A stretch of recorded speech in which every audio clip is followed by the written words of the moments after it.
Blessings. It's your boy Priest King Tony of the Bump Your Guns podcast. We're gonna do a little Celtics versus Warriors finals preview. I love this matchup.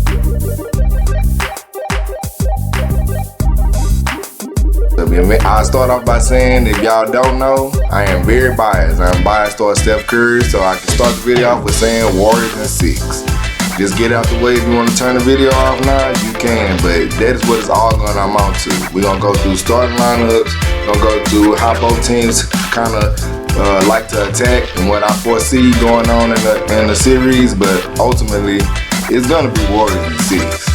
So starting off, let's go matchups. I like the matchups. So the projected starting 5 for the Celtics would be Marcus Smart, Jaylen Brown, Tatum. I would assume Horford would start and Robert Williams would start. So that'll be their 5. Then you come out with Curry, Clay, Wiggins, Draymond, and Kevin Looney. So I think at that point, the matchups will be pretty much straightforward. I don't think you'll see a lot of cross matching. The only thing you might see is Looney might be matched up with Horford. And then Draymond might be matched up with Robert Williams. Because I know the way the Celtics play, the Celtics are going to have Robert Williams holding Draymond. Because they want Robert Williams to be able to rotate off a non-shooter. So Draymond is going to be a non-shooter, even though Looney is a non-shooter too. But I think from where they're going to be spaced on the floor, we want that weak side defense to come more so from Draymond, unless they start running a lot of pick and rolls.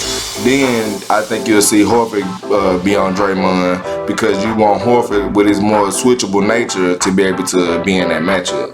So you're going to have Smart, of course, hounding Steph Curry, who is still going to go off. I predict a big series for Steph Curry. I think he hears all the chatter, he hasn't won the finals MVP, he always underperforms. And I think he's going to have a good finals. Although he has had good finals before, I think it's way overblown, the takes that people make on his performance level on the highest levels. I think Steph Curry always shows up. Everybody has bad games. Everybody has games where they wish they played better.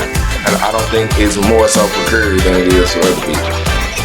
So then we're going to have Clay and Jaylen Brown. I think Clay can get back to the defensive nature that he used to have. I think Clay's still working on getting his body back in shape. I think he's further along, and he's in a good spot to be productive in the way that they would need him to be in order to win. I think Jaylen Brown is a good matchup for him, because although Jaylen Brown is extremely athletic, I don't think he's gonna make Clay work as hard as he would have to work, as Wiggins will have to work guarding Tatum. That's gonna be a key matchup. I think that's the X factor matchup. How much can Wiggins limit Tatum versus how much can Marcus Smart limit Steph Curry? Now we know the Celtics play a very switchable defense, because they have a personnel to where they can switch everything. So we're gonna see pretty much everybody hold Steph Curry at some point. Will Clay be able to hit his open shots when he get them? Will Wiggins be able to hit his open shots? And then how aggressive will Draymond Green be? If Draymond Green can be aggressive, he unlocks the offense. When he's not looking for his shot, not even looking at the basket, it's very hard for the Warriors offense to stay humming and stay moving, because you essentially erase one player off the court. Although we know he's not a high volume scorer or shooter, it's better for the offense when the defense knows that if Draymond has that shot, he's going to take it, or he's going to drive towards the basket, and he will look to finish, because it still makes the defense have to respect it and make it have to rotate, which then open up the court for the other players. Then you know Looney out there, he getting rebounds. The true closing lineups, Looney probably won't be in it. It's probably gonna be the 3-guard lineup. You add Jordan Poole into the mix, and then you have Wiggins and Draymond playing in the front court. That's what the Warriors closing 5 I think will be, because although Poole is a negative on the defensive end, I think his offense that he gives you in the closing lineup is invaluable, and you will need it in this series because Boston had the #1 defense. Although the Warriors had the #2 defense, Boston is the type of team that has historically given the Warriors issues. Even if you look at the Grizzlies series this year, the Warriors beat the Grizzlies in 6, but the Grizzlies played tough defense on them. It was harder for them to score on the Grizzlies than any other team because they have long defenders, they can switch everything, they have big men who are actually protecting the rim, and I think you see a lot of those similarities in Boston, but just amplified because of the scoring value that those same players have. Because Jaylen Brown can go off, Jaylen Brown can give you a lot of points, same way as Klay can. So then you have those supplementary characters in the stories with Tatum and Curry being the prime targets of the offenses. When you go down the pecking order, you start to see that there's a lot of similarities between the teams, although they took totally different paths to get here. I think they both had unique times in the season where nobody believed in them. The Celtics got hot at the end, the Warriors was hot at the beginning, then they floundered in the middle, and they lost a lot of games toward the end. They finished strong, I think they finished on like a 5-game win streak going into the playoffs, but none of that matters now. None of that matters. We're in the finals. One team needs 4 wins in order to be immortalized. So who's gonna get it? I already told you. Warriors in 6, baby. I wasn't lying. I wasn't gonna switch up when I got to the end. Even though Boston is a formidable team, I think Boston probably was the best matchup to come from the East to match up with the Warriors. Because we look at teams like, you can look at the Nets, who everybody thought was gonna be a good team. The Nets was just names. The Nets was not a good team.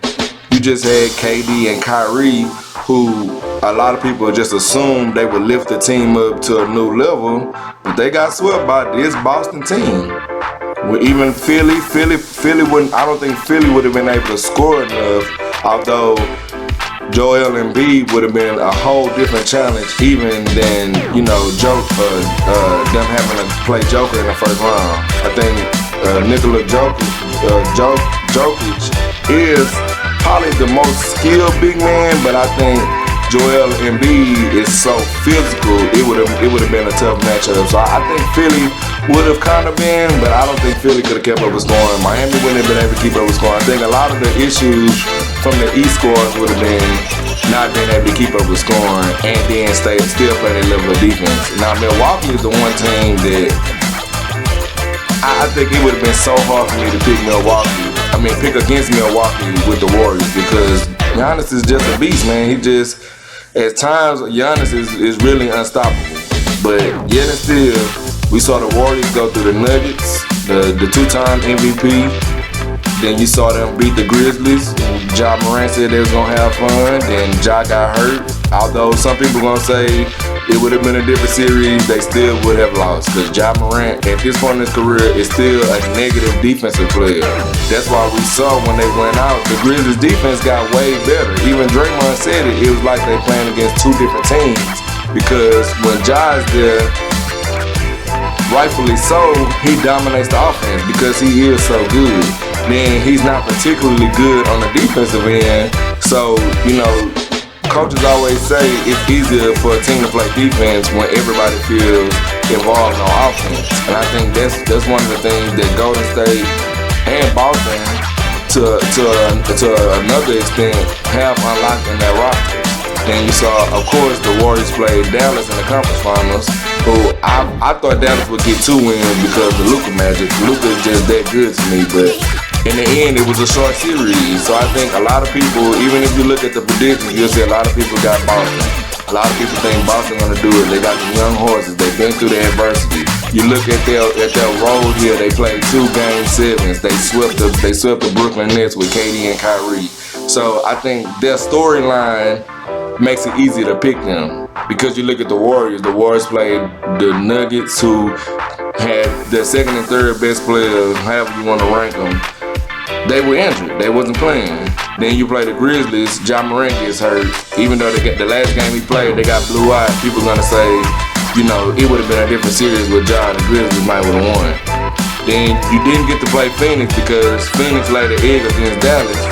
So then you play Dallas, who, although they was good and they was good enough to beat Phoenix, who many people had to be favorites coming out the West. When you look at that Dallas team, although they on paper, you know, they played good defensive ball for a large amount of the season, it just was a bad matchup. You just look at it and see there wasn't a matchup for the Warriors. I think Luka dominating the Suns the way he did was the only reason why people were picking Dallas going into that series. But when you really look at both teams, it wasn't a matchup really that you can really project Dallas actually winning. So now we get here and we see the Warriors ready, baby. They there. The Warriors is there. I think they locked in. I think they're older. I think the sense of urgency is going to be a deciding factor for them. I think the urgency that they're going to have being late in their careers is going to give them that extra edge of focus that I don't think Boston is going to have. I think Boston is going to be their well-coached team. They're going to be ready. I don't foresee this series being like how it was with the Heat. Blowout, good game. At the end, Game 7 was really only a good game towards the end because Boston was in control of the game the whole game. So I think Warriors in 6 is the right pick, man. I think it's gonna happen. We're gonna see Steph Curry win his first Finals MVP, the last little cherry on top that he needs for people to finally give him respect as the top 10 player that he is. I think once he wins this Finals MVP, I really think that the only way he won't win it is if he plays bad. I think if him and another player like Clay, I think if they both play good, they'll still give it to Curry. Because I think it is like a past due payment type thing from the first one. From the first one that Andre Iguodala won, who I don't know what side of the spectrum you're on, but I don't see how he deserved it more than Curry. But you know, narrative is everything. So I think now the narrative is on Curry's side. So that's why I don't see him not winning. So that's what I got. And I got Warriors in 6. I even give you games. I say Warriors going up 2-0. Boston win Game 3. I think Warriors win Game 4. They continue to win one road game. And however many series it's been, I think they win Game 4. And I think Boston wins Game 5. I think that would be the first Warriors home loss would be Game 5. And then I think the Warriors ended in 6 in Boston. Shalom, baby. Be on the lookout. I'll probably do game by game, probably do some analysis about the games and see how's it shaping out, how I predicted it. Y'all remember how I called it? Warriors go up 2-0. Then we're going to have Boston win Game 3, 2-1. And it'll be Warriors 3-1 when they beat Boston in Game 4. Then Game 5, Boston will make it 3-2. And Warriors will close it out in 6 in Boston. Shalom.